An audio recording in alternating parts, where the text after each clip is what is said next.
विघ्नहर्ता श्री गणेश, श्री गणेश, श्री गणेश। ये कैसा अनर्थ है, कैसा अन्याय है ये महादेव। उस दुष्ट दुराचारी महिषासुर ने हमारी पत्नियों को बंदी बनाया, स्वर्ग के पवित्र सिंहासन पर अपना अधिकार स्थापित किया, हमारे वाहनों को सताया, हम देवताओं को प्रताड़ित किया, और हम उसे छू तक नहीं सकते। दुर्भाग्यवश उससे छिपकर यहाँ कैलाश में रहने के लिए विवश है समस्त देवता।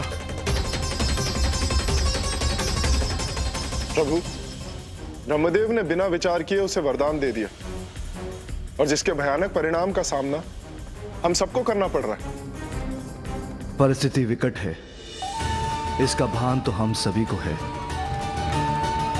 किंतु समाधान क्या है? प्रभु, जिनके वरदान से ये समस्या उत्पन्न हुई है, समाधान भी उन्हें ढूंढना होगा।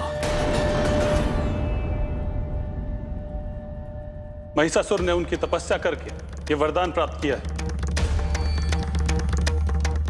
और देवराज होने के नाते इसका समाधान तो आपको ढूंढना चाहिए इंद्रदेव। किंतु समाधान हो भी क्या सकता है महादेव?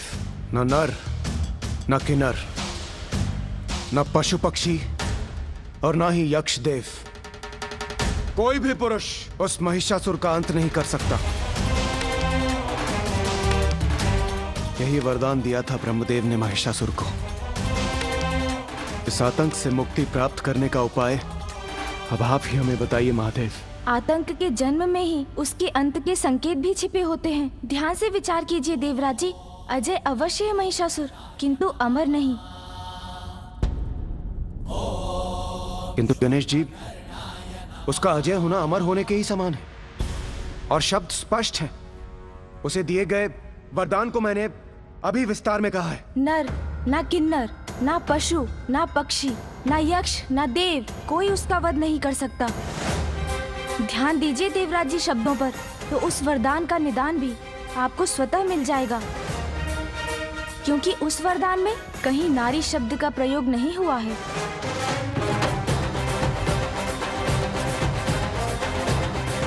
पुरुष महिषासुर का वध नहीं कर सकते, किंतु बात यदि नारी की हो तो देवता, यक्ष, किन्नर, गंधर्व, मनुष्य, पशु पक्षी या कोई भी अन्य चराचर जीवों के पुरुष मेरा वध न कर सके। स्त्री क्या है? एकमात्र अबला नारी है। तो बलहीन नारी से सुरक्षा का वरदान मांगकर मैं क्यों करूं अपना अपमान ब्रह्मदेव? मैं कुछ समझा नहीं प्रथम पूज्य श्री गणेश जी। जो प्रारंभ से ही स्पष्ट है वो आप सभी क्यों नहीं समझ पा रहे हैं? ये मेरी समझ से परे है। समाधान, समाधान, समाधान। क्या हम इस समस्या का समाधान ढूंढ भी रहे हैं? एक दूसरे पर आरोप प्रत्यारोप कर आप सभी वो समाधान ढूंढने का प्रयास कर रहे हैं जो आरंभ से ही आपके समक्ष है। महिषासुर रूपी संकट का समाधान है नारी शक्ति।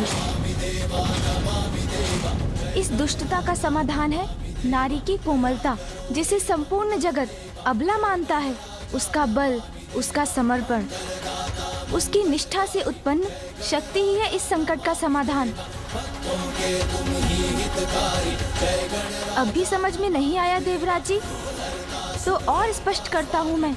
महिषासुर के आतंक से जो हमें मुक्ति दिला सकती हैं, वो है माँ देवी शक्ति, अर्थात माता पार्वती। किंतु महादेव ये किंतु क्या देवराज?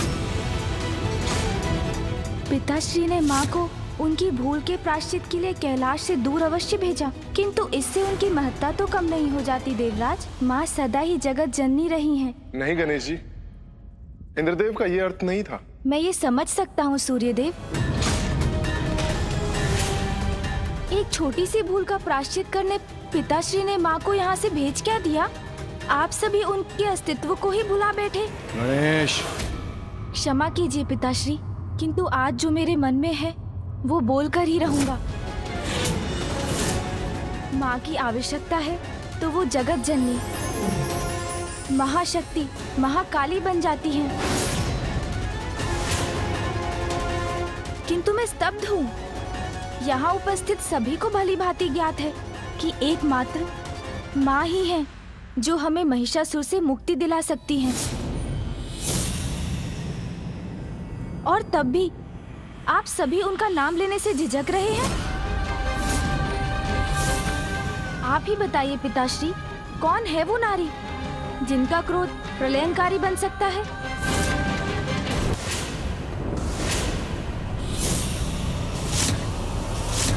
माँ जगत जननी है।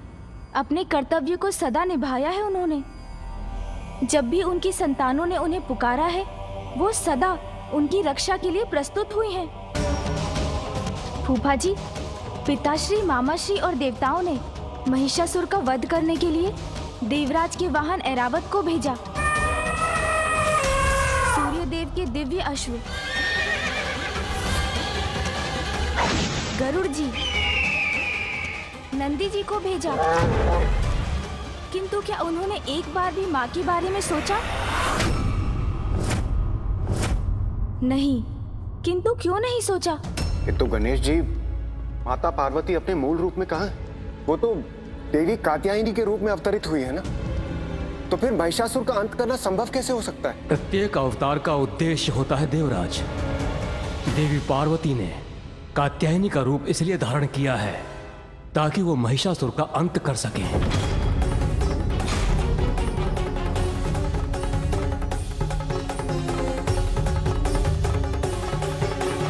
महादेव, यदि देवी कात्यायनी हमें महिषासुर के आतंक से मुक्ति दिला सकती है तो हमें अविलंब उनका आवाहन करना चाहिए। नहीं देवराज, माँ ऐसे नहीं आएंगी। नहीं आएंगी? माँ को बुलाने के लिए आप सभी को स्वयं ऋषि कात्यायन के आश्रम जाकर माँ को संपूर्ण सम्मान के साथ यहाँ आने का अनुरोध करना होगा।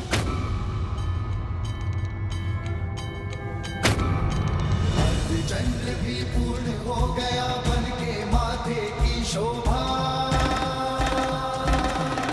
त्रिलोचन त्रिकाल की जग में लागे अलौकिक ये आभा। बंधन का विष पान किए और नीलकंठ कहलाए। गणेश सर्वथा उचित कह रहा है।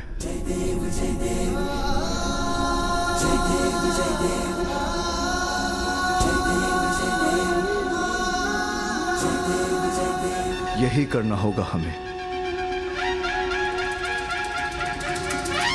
यही करना चाहिए। माँ, आपके अवतार की उद्देश्य पूर्ति का समय समीप है।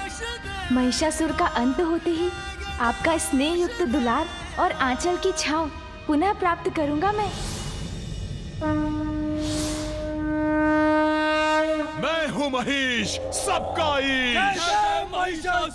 आज मेरी शक्ति के समक्ष महादेव और विष्णु को भी मैदान छोड़कर जाना पड़ गया। अब पृथ्वी से त्रिलोक तक हर ओर हम मसुरों का राज है। जय जय महिषासुर, जय जय महिषासुर।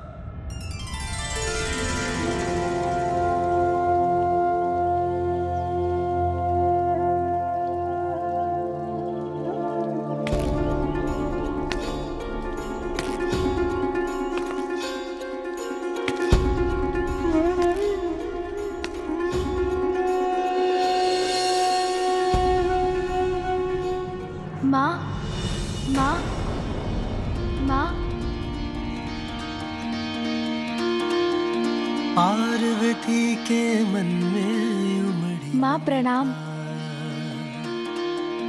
माँ की गोद में आए विघन हरता। पार्वती के मन में उमड़ी ममता। माँ की गोद में आए विघन हरता। माँ देखिए कौन आया है आपसे भेंट करने।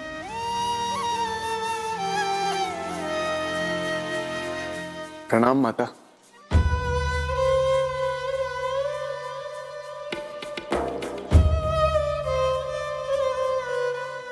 माँ की दृष्टि अवश्य पिताश्री को ही ढूंढ रही है।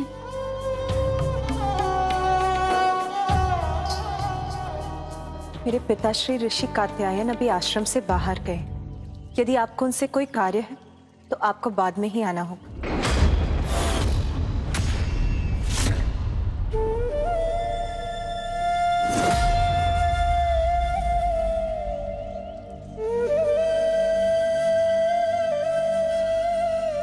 मुझे क्षमा करें देवी कात्यायनी, किंतु वास्तव में हमें आपकी सहायता की आवश्यकता है। हाँ माता, हमें तो आपकी सहायता की आवश्यकता है।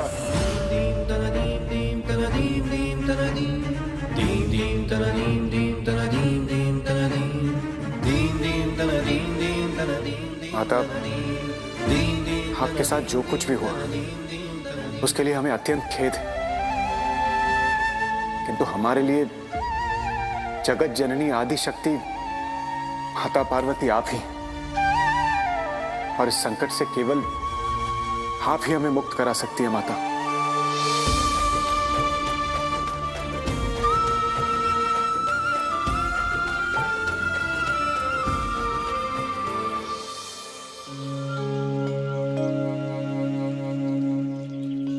माँ, आपने ही मुझे बताया था कि आपके द्वारा देवी कात्यायनी का अवतार लेने का एक बड़ा उद्देश्य है। माँ, अब वो समय आ गया है। माँ, एक अति शक्तिशाली असुर महिषासुर ने संपूर्ण जगत में आतंक का साम्राज्य स्थापित कर रखा है और उसे ब्रह्मदेव से वरदान प्राप्त है कि देवता, यक्ष, किन्नर, गंधर्व, मनुष्य, पशु, पक्षी या कोई भी अन्य चराचर जीवों के पुरुष मेरा वध न कर सके। उसका वध केवल एक स्त्री के ही हाथों से हो सकता है माँ, और वो स्त्री कोई और नहीं, आप हैं। शीघ्र अपने इस कर्तव्य को पूर्ण कर हमारे पास लौट आइए माँ। सुन लो विनय दुष्टा संहारिणी, तुम हो सुमुख संग माता सबकी, माता हरो पीड़ा सब जन की, तुम ममता मई नेह की धारा, तुम संपूर्ण सुदृढ़ सहारा। जिस उद्देश्य ये रूप धरा है वो उद्देश्य अपूर्ण खड़ा है।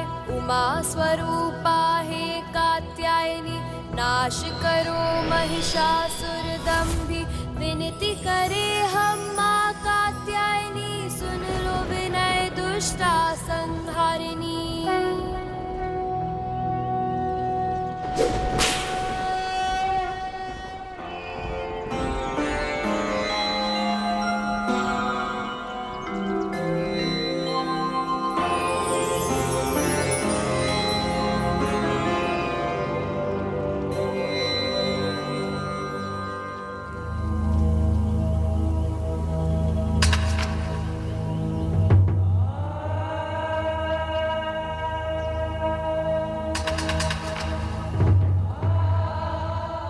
हमने माता को मनाने के सारे प्रयास कर लिए, किंतु माता हमारा निवेदन स्वीकार क्यों नहीं कर रही है? मुझे ज्ञात है माँ, आपके हृदय को किसने चोट पहुंचाई है और किसके आग्रह की प्रतीक्षा कर रही हैं आप। उमा, उमा, उमा।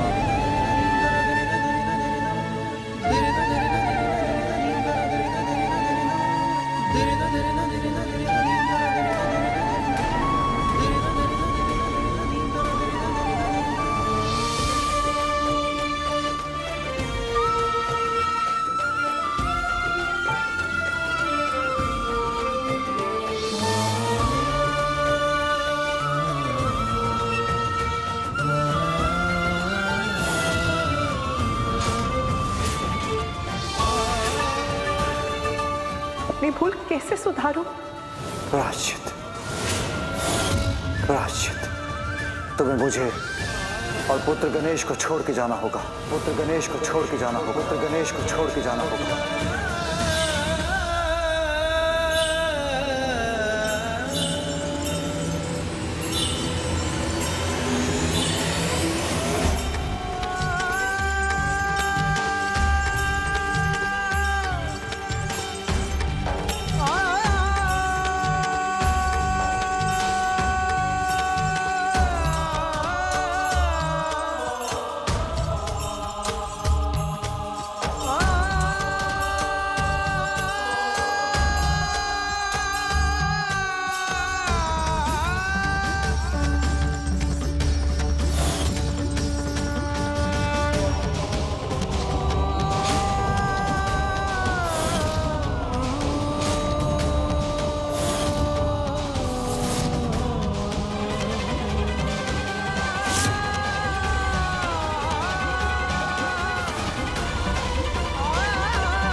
उमा,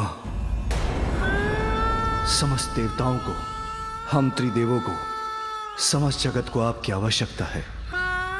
एकमात्र आप ही महिषासुर का वध कर सकती हो। ये शब्द मेरे स्वामी के हैं या जगत पिता महादेव के?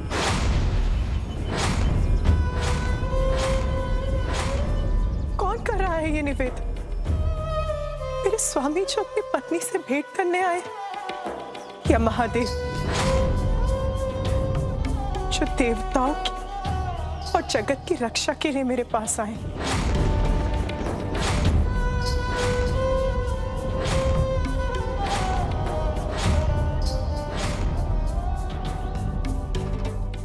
महादेव, महादेव, महादेव।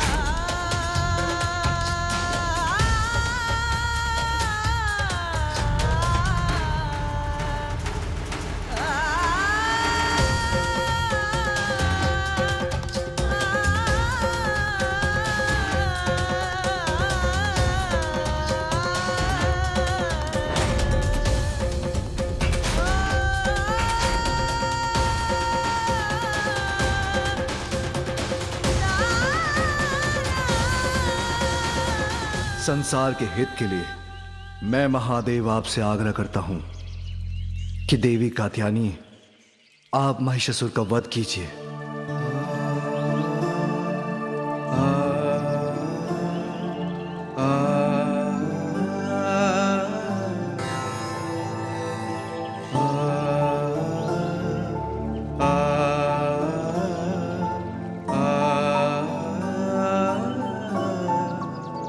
जगत पिता महादेव का अनुरोध आदेश ही तो है, उसे भला मैं कैसे टालूंगी?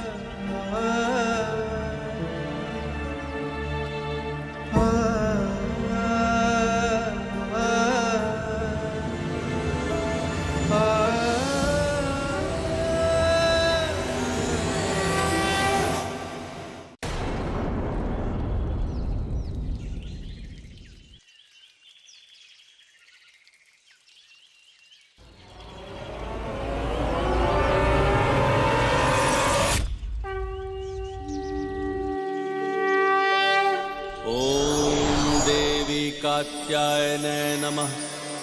चंद्रहासोज्ज्वलकरा शार्दूलवर। कथा मान गई।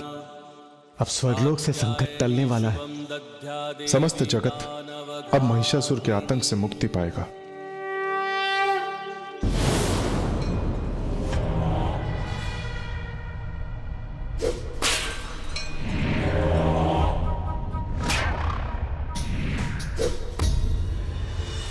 जाओ, सर्वप्रथम उस गजमुख बालक के कैलाश पर जाओ और जिन अबलाओं को वो गजमुख बालक यहां से ले गया है, हरण करके उसे मेरे समक्ष उपस्थित करो कि भविष्य में किसी अन्य के मस्तिष्क में महिषासुर को चुनौती देने का विचार भी जन्म न ले सके। मैं हूं महिष, सबका ईश। है कोई जो मुझ महिषासुर को रोक सके?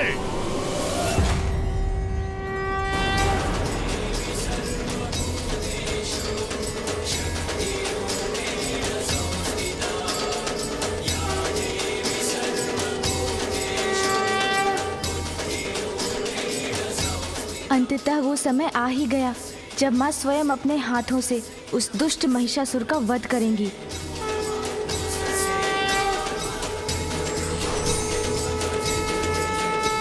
निजी स्वार्थ से बढ़कर कर्तव्य को महत्व देने वाले ही महान कहलाते हैं।